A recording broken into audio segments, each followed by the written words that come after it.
안녕하세요.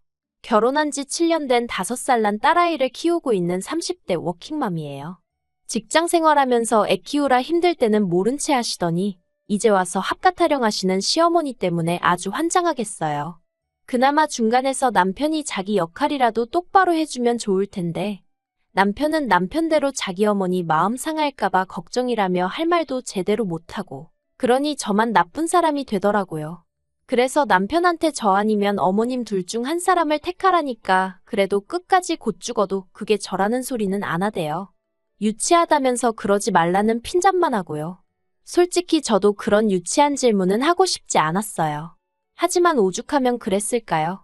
아무튼 그런 질문조차 대답하지 못하는 남편을 보고 있으니 저런 사람하고 남은 인생을 어떻게 같이 보내나 싶어서 이혼하기로 마음먹었습니다.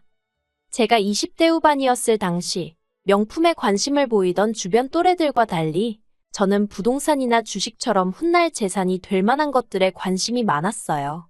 그리고 그건 아무래도 친정부모님의 영향을 받아서였을 거예요. 어머니는 부동산 중개인으로 일을 하고 계셨고 아버지는 증권회사에 다니고 계셨으니까요. 그렇다 보니 직간접적으로 보고 듣는 게 많았고 직장 생활을 시작한 이후로는 자연스레 그런 쪽에 투자를 하고 싶단 생각을 갖게 되었지요. 그렇게 꾸준히 관심을 갖고 공부를 하다가 미분양 아파트 하나를 알게 되었습니다. 그리고 어째서인지 몇 날 며칠 눈앞에 아른아른한 것이 아무리 생각해봐도 투자해 볼 만하다 싶대요. 그래서 친정부모님과 상의 끝에 분양을 받기로 했어요. 당시 제가 모아둔 돈이 1억 정도 있었는데 그 돈을 전부 다 탈탈 털어서 넣었습니다. 다행히 중도금은 무이자 대출이었기 때문에 입주하게 될 때까지 다시 지독하게 모으고 그리고 친정부모님이 원래 저 시집 갈 때 1억 정도 해주려고 하셨다는데 그 돈은 제가 원할 때 아무 때나 주시겠다 하셨거든요. 그래서 계산해보니까 입주할 때쯤이면 그럭저럭 돈은 마련할 수 있겠더라고요. 그리고 그런 와중에 남편을 소개받았고 연애를 시작했어요. 직장을 다니던 평범한 회사원인 남편은 저와는 달리 물질적인 부분에 크게 욕심이 없는 사람이었습니다. 성격도 자기 주장을 크게 내세우는 편이 아니어서 사귀는 동안 서로 부딪힐 일이 별로 없었지요. 그렇게 1년을 조금 넘게 사귀었을 무렵 남편이 결혼하자고 하더라고요. 하지만 당시에 제 돈이 전부 다 아파트에 묶여 있었잖아요. 그래서 남편에게 상황을 설명했는데 괜찮다고 하더라고요. 그래서 바로는 결혼하지 못하고 프로포즈를 받고 1년이 더 지나서야 결혼하게 되었습니다. 참고로 왜 1년이냐 하면 그 1년 동안 결혼 자금을 모았거든요. 친정부모님께는 이미 1억을 받기로 되어 있었기에 더는 부담을 드리고 싶지 않았어요. 아무튼 그렇게 식을 올리고 저희는 남편이 살고 있던 18평짜리 아파트에서 신혼살림을 시작했습니다. 그런데 이 부분에 있어서 제가 솔직히 억울한 게 저는 당연히 남편 소유라고 생각했었거든요. 그런데 나중에 남편이 한다는 말이 자기는 한 번도 자기 거라고 한 적이 없답니다. 제멋대로 오해한 거라고요. 하지만 제가 남편더러 지금 사는 곳이 전세냐고 물었을 때 남편은 아니, 자가야라고 대답했고 그래서 저는 당연히 남편 명의일 거라고 생각한 거예요. 나중에 어머님도 말씀하시길 남편 줄 거라고 하시긴 했지만요. 하지만 어찌됐건 엄밀히 따지고 보자면 남편은 거의 빈몸으로 장가를 온 거나 마찬가지대요.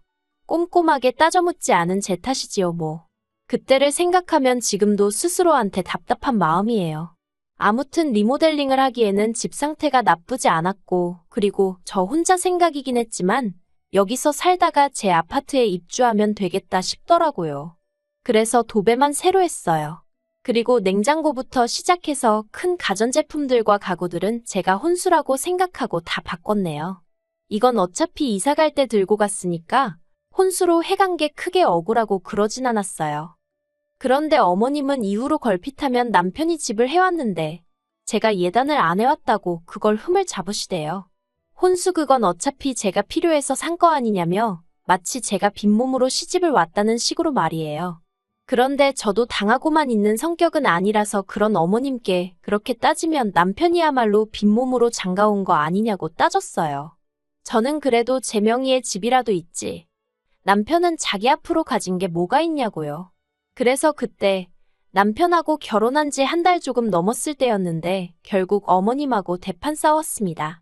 보내 한 보내 소리가 나올 정도로 크게 다퉜네요. 그러다가 아버님이 교통사고로 크게 다치시면서 저와 어머님의 싸움도 유야무야 없던 일처럼 묻어두고 지내게 되었지요. 하지만 없던 일처럼 묻어두고 지냈다는 게 입 밖으로 말을 안 꺼냈다 뿐이지 솔직히 서로 감정이 풀린 건 아니었거든요. 그렇다 보니 어머님은 어머님대로 제가 하는 것마다 못마땅해 하시고 불만을 표현하셨어요.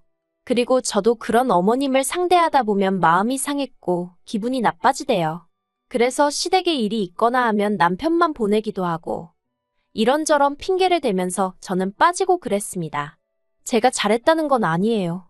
하지만 저도 제 나름대로 살 길을 강구했어야 했던 게 어머님하고 한번 감정 소모를 하고 나면 그 스트레스가 얼마나 컸던지 며칠을 끙끙 앓아야 할 지경이었거든요.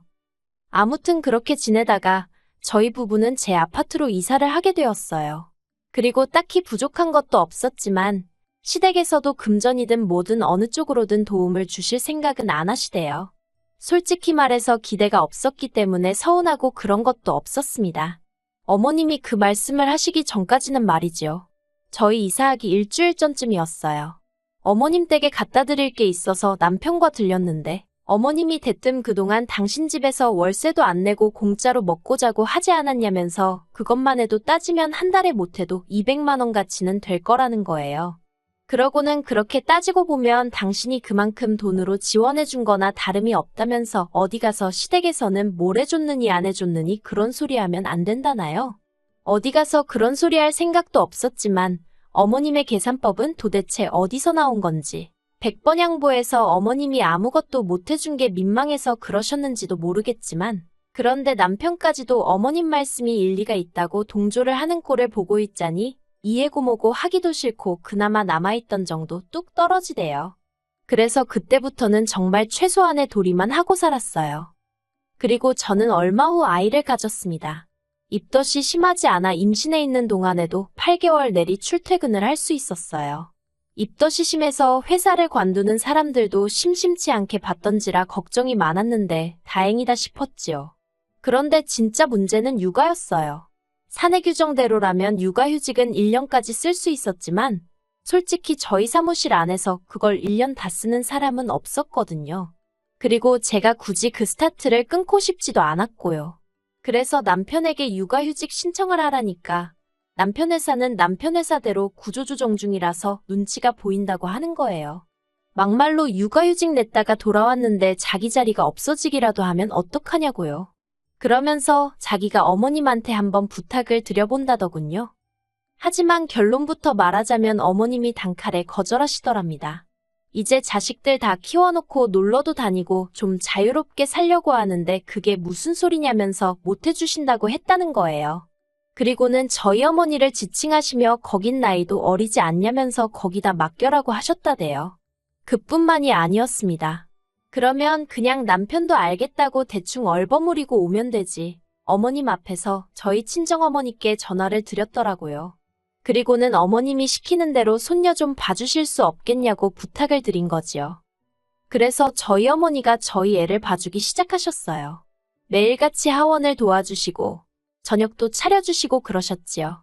저녁은 안 해주셔도 된다고 극구 말렸는데 회사에서 종일 시달리고 퇴근했을 딸이 부랴부랴 부엌에서 고생할 거 생각하니까 마음이 안 좋다고 하시면서 어떻게든 한 끼는 차려주고 가시더라고요.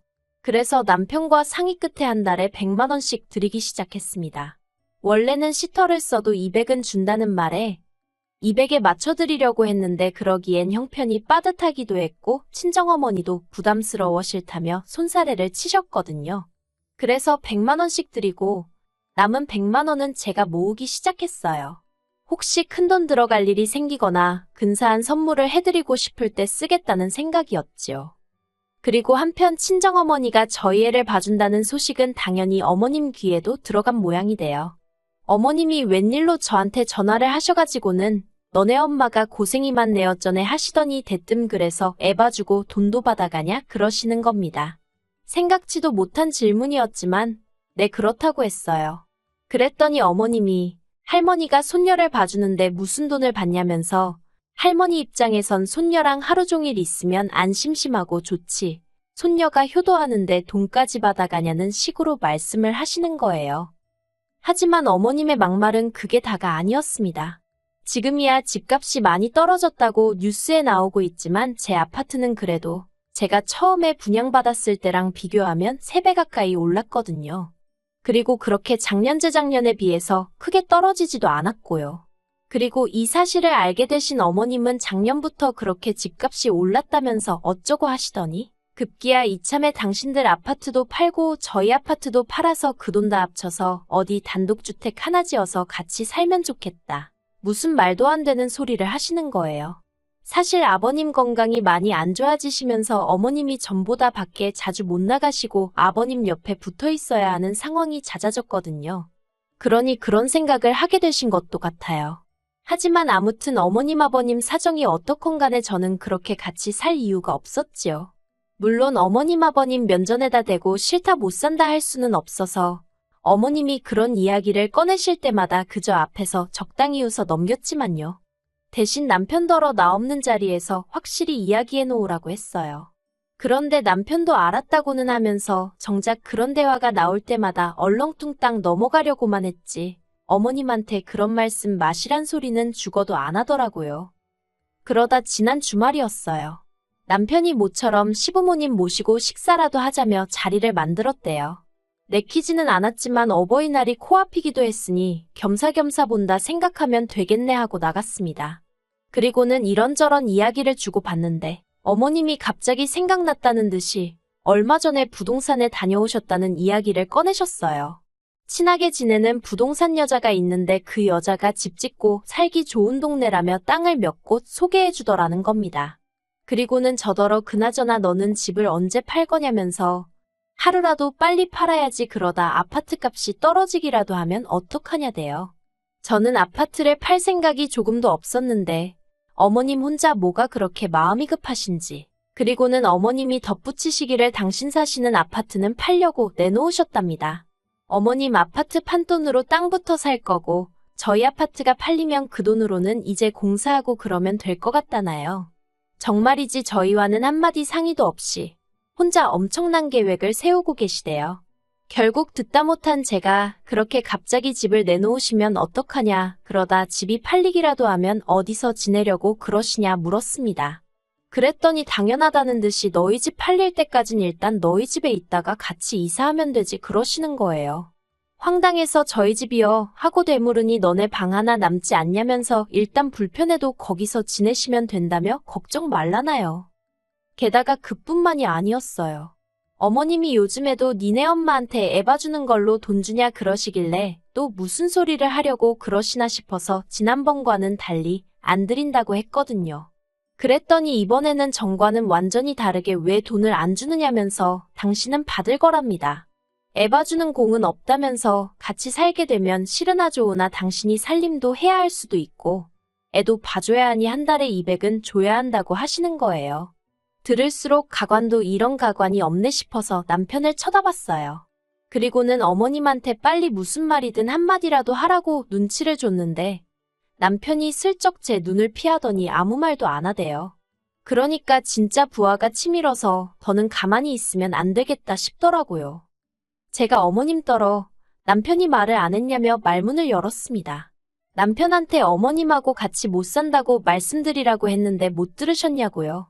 그리고는 아무리 생각해봐도 어머님하고 제가 같이 사는 건 어려울 것 같다. 결혼 초부터 어머님하고 저하고 많이 부딪히지 않았냐. 그때 제가 너무 힘들기도 했고 그래서 같이 사는 건 싫다고 딱 잘라 말씀드렸어요. 그랬더니 처음엔 어머님도 당황하셨는지 언제까지 결혼 초에 좀 서운했던 걸로 꽁에 있을 거냐면서 벌써 시간이 이렇게나 지났다며 이제 잊어버리랍니다. 그러면서 이제 잘 지내보자 하시는 거예요. 그래서 제가 합가를 안 하고도 잘 지낼 수 있지 않냐고 오히려 합가를 하면 잘 지내지 못할 것 같다 했습니다.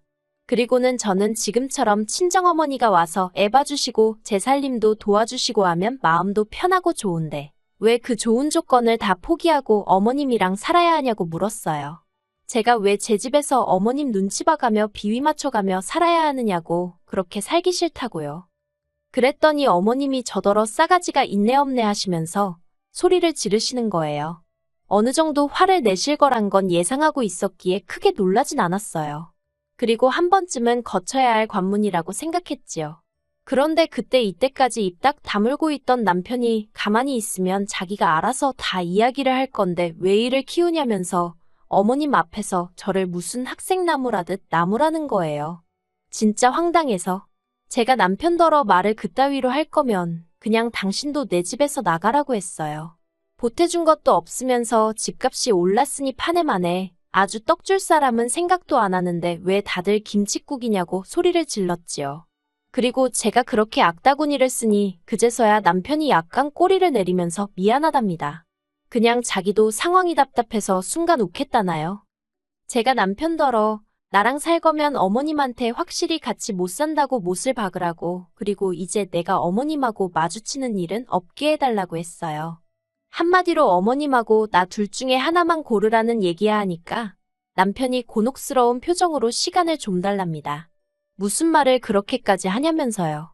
그런데 남편의 그런 태도에 저는 더 실망을 했어요. 어떻게 남편이 돼서는 아내한테 끝까지 믿음을 못 주나 싶은 게 한심하기도 하고 그동안 남편이랑 산 세월이 다 허송세월 같고 그렇더라고요. 그래서 결국 남편한테 더 주고 말고 할 시간 없다고 깔끔하게 이혼하자 했습니다. 남편더러 협의 이혼할 건지 소송을 할 건지 그 정도는 선택할 수 있지 하고는 2주 줄 테니 결정해서 알려달라고 했어요. 그리고는 딸 데리고 일단 친정으로 왔네요. 그리고 이렇게 사연을 적으면서 과거를 곱씹어보니 생각할수록 이혼만이 답인 것 같습니다. 저랑 이혼하면 남편은 개털이나 마찬가지인데 솔직히 불쌍한 거 없어요. 어머님 계산대로면 제 집에서 남편도 자기 먹고 사는데 필요한 생활비만 벌어다 준 거니까. 그다지 억울할 일도 아니겠지요. 그리고 남편과 싸움이 이렇게 커지고 나서야 어머님이 합가 이야기는 안 하겠다면서 그냥 앞으로 자주 얼굴이나 보고 살자 하셨는데요. 원래 하나 주면 2개 바라고 2개 생기면 3개 바라는 게 사람 욕심 아니겠어요? 어머님은 집 짓고 살면 나중에 그 집 다 저랑 남편 거 된다는 소리도 하셨지만 그 집 없어도 제 인생에 불편할 거 하나 없고요. 먹고 사는데 지장 없고요. 필요 없는 거 받자고 굳이 고생하고 살 이유가 없잖아요. 그냥 이제 빨리 남편하고 법적으로 깔끔하게 남남되어서 더는 스트레스 안 받고 살고 싶은 마음뿐이에요.